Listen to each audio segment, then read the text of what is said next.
Oh? Because you know why? Why? My. Kim Pao fans nag-aabang na sa maging performance ngayong Sabado sa ASAP. Mga bestie ni Kim nakaabang din.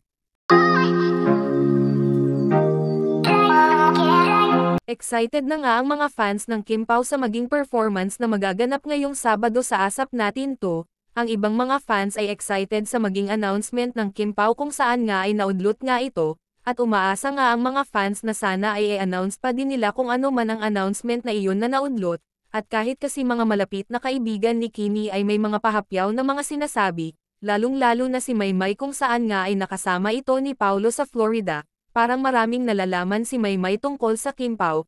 Kanina nga sa kanilang press conference ay humirit nga itong si Maymay at OG Alcacid kung saan ay nagsasalita itong si Kimi, at humirit nga ang dalawa tungkol sa love life ni Kimi, na kahit sila ay gusto na nilang ipaamin itong si Kim.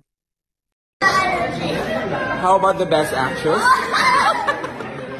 Kimi, congrats, I love you. Mami, yan na naman ang best actress mo. And her best era. Oh? Because you know why? Why? My.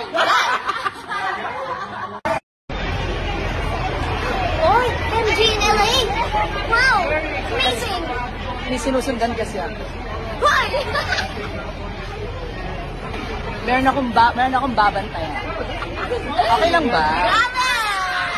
Marami naman ang nakapansin kay Kim sa pagiging masaya nito sa unang araw sa California kung saan nga ay nagkita at nagkasama na silang muli ni Paulo. Hello everybody, look who's here, Team Eden! We're complete. Welcome! Balikbayan! No, hindi pala. New Yorker. Sa local. Taga London. Dubai. Ito kasi Bacolod lang. Tsaka Cebu. Local. This is international. Yeah.